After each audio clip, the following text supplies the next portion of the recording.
Hello, and welcome to Taiwan Tech Dispatch, where we break down the major trends shaping technology in Taiwan and across the world. I'm your host, White Shoe. Japan has witnessed a historic first, a female prime minister. And while this moment could reshape political norms across the region, it also raises a deeper question for our industry. What does Asia's shifting gender landscape mean for the future of tech leadership? Today, we'll use the rise of Sanae Takaichi in Japan as a lens to understand how gender and leadership are evolving in Asia. And then we'll bring the conversation home to Taiwan, a place that has become one of Asia's leaders in gender equality education and women's participation in tech.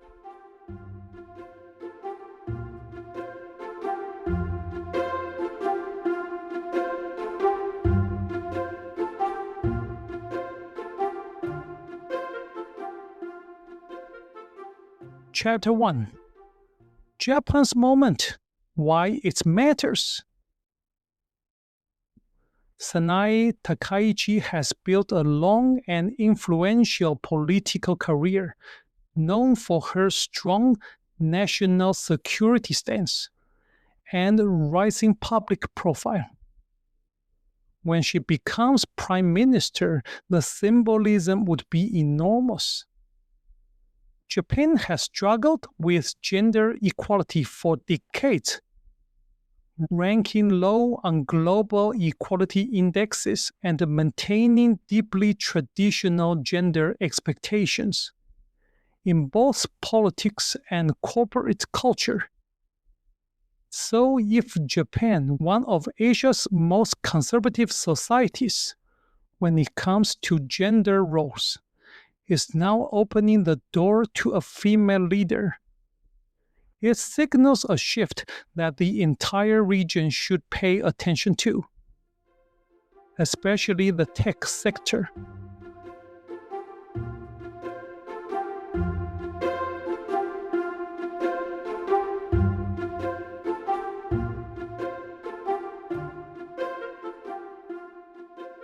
Chapter 2: The Asia Gap. Politics is changing faster than tech. Across Asia, women are slowly gaining visibility in politics. Taiwan has already had a female president. Japan is demonstrating a historic breakthrough, and South Korea and Singapore are gradually improving representation. But the tech industry tells a more complicated story. The gender gap remains wide. It is persistent and it begins early. Many Asian countries still face low STEM enrollment for women, small numbers of female engineers, and extremely low numbers of women in senior tech roles. Unlike politics, where appointments, elections, or visibility can shift quickly, tech careers rely on pipeline education, entry roles, management, leadership. At every stage of that pipeline, women across Asia tend to drop out at higher rates. And cultural expectations around work-life balance add another layer of resistance. But Taiwan's story is different, very different.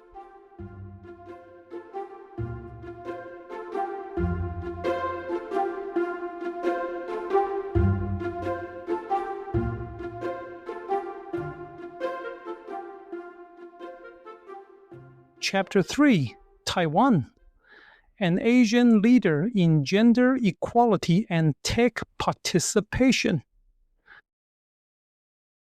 Taiwan is widely recognized as one of Asia's most gender-balanced societies.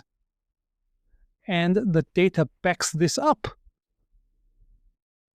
In politics, women hold around 42.5% of seats in the legislative yuan, placing Taiwan among the top 30 worldwide and far ahead of Japan and Korea. In education, female university enrollment is high and women are increasingly represented in graduate programs and academic leadership.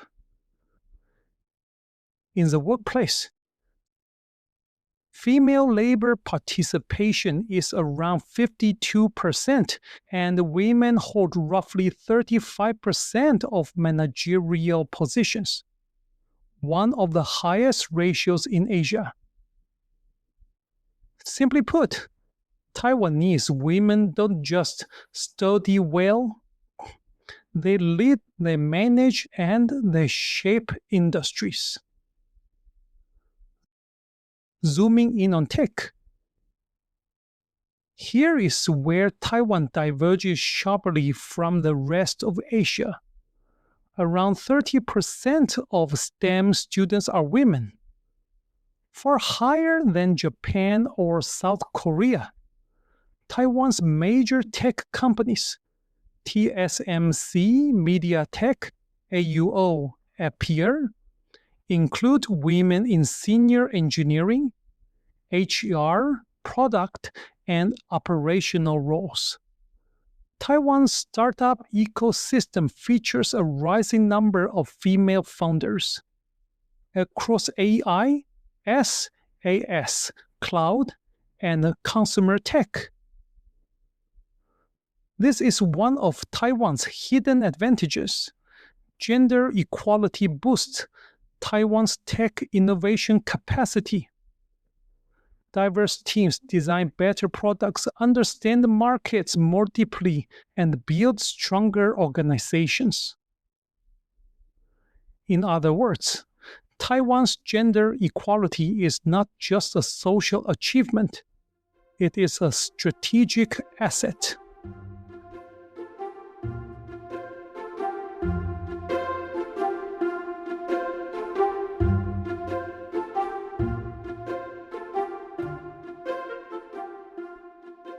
Chapter 4. But even leaders have a next step. Even with this strong foundation, Taiwan still faces one remaining gap. Women in senior technical leadership roles. Chief technology officers, chief architects, or heads of R&D. This isn't unique to Taiwan. Globally, senior technical leadership has been slower to diversify than other roles. But for Taiwan, a country competing at the highest levels of semiconductors, AI, cloud, and cybersecurity, closing this final gap will have an outsized impact. Bringing more women into top technical leadership isn't just about fairness. It's about competitiveness, resilience, and long-term global strengths.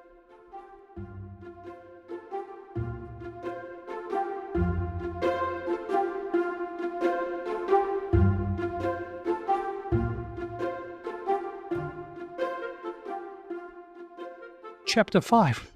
What's next for Taiwan's tech industry? So, what can Taiwan do to stay ahead? First, strengthen mentorship pipelines that support women from engineering roles all the way to leadership. Second, ensure that tech companies actively highlight and promote the women who are already leading. Visibility creates possibility. Third, build flexible work cultures that retain mid-career female talent, especially in fast-moving sectors like AI and semiconductors. And finally, treat gender diversity not as a social checkbox, but as a strategic advantage linked to innovation, performance, and global competitiveness.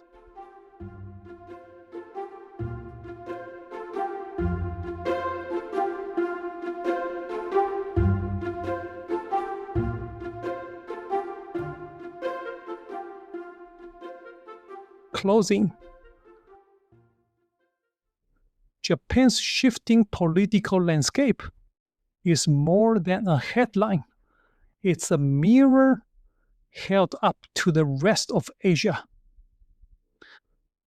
And when we look into that mirror, Taiwan actually sees a strength, a society where women participate, lead, and shape the future. But leadership is a journey, not a finish line. And Taiwan's next chapter will be shaped by whether more women enter the highest levels of technical leadership in AI, semiconductors, and advanced research. Thank you for listening to Taiwan Tech Dispatch. If you enjoyed this episode, subscribe on YouTube or Spotify for weekly insights on Taiwan's technology, innovation, and global strategy. You can also connect with me on LinkedIn or visit ytcu.blog for more analysis. I'm White Shu. See you next time.